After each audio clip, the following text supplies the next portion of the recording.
Charlie, and he ventured. So what happened? But let me look up. Your grandmother, Griselda Bone, answered her phone. She was in my house on the point of selling it. She told me that everyone believed I had died in the avalanche. When I came here, she went to an empty theater and danced and deigned herself to death. Bartholomew took a deep breath. My son was living in a blower's canopy, cared for by Exilio, and Griselda was very happy. He was too, apparently. Charlie was so shocked to speak, so I didn't come home. Bartholomew continued.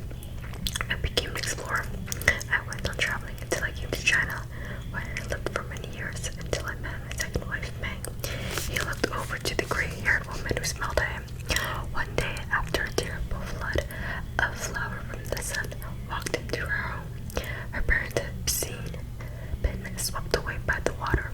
She was 4 years old and called herself Naren, a sunflower. Yes, me, Naren. And they adopted me, and here I am. Charlie looked around her and grinned. But why did you come back here? He asked. Bartholomew went to the window. That's something I can't explain. I had to be close to the place where the Red King's children were born. From this side of the gorge, we can see the castle or what's left of it. But we're safe from the city and those two terrible families. And we're safe from, he paused, from something I heard about when I was in Italy.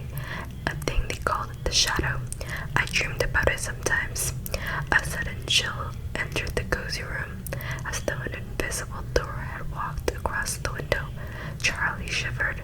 A shadow stands behind the king in his portrait, he said. Bartholomew nodded. You've seen it then? We think. When Charlie hesitated, it seems as if he's back.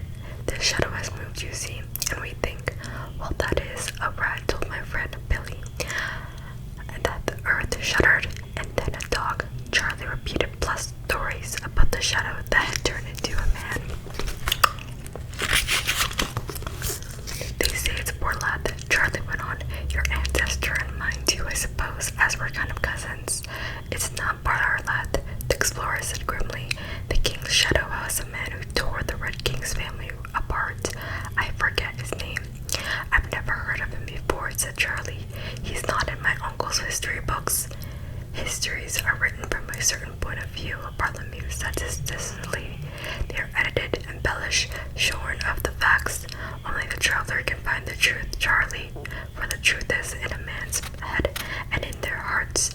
Do not always put your trust in words that you see on paper. I suppose I'm a traveler in a way, said Charlie.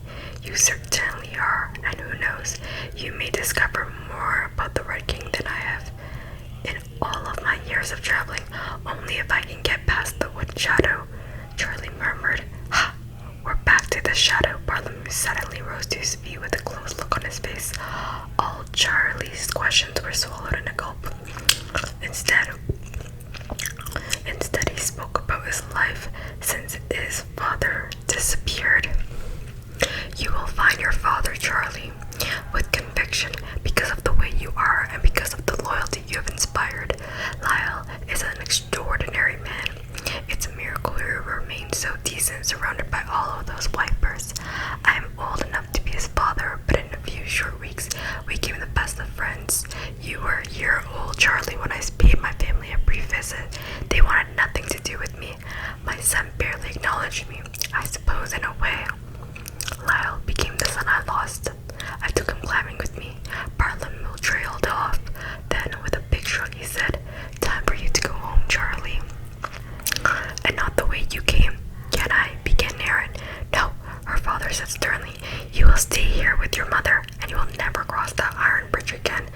Naren grinned sheepishly at Charlie. But the animals, father. Charlie must take them back with him. Not all the animals. Laughed her mother. Just the ones that belong to my friends, said Charlie. You haven't seen any gerbils, haven't you? Hurriedly putting on her outdoor clothes, Charlie followed Naren across to a large barn standing at a right angles to the house. As they stepped into the barn, an army of small rodents scampered across the dusty floor. By the way, I wanted to do like a really quick read and then see how you guys like it, because I kind of want I've read other things that might be more like relaxing, such as like zodiac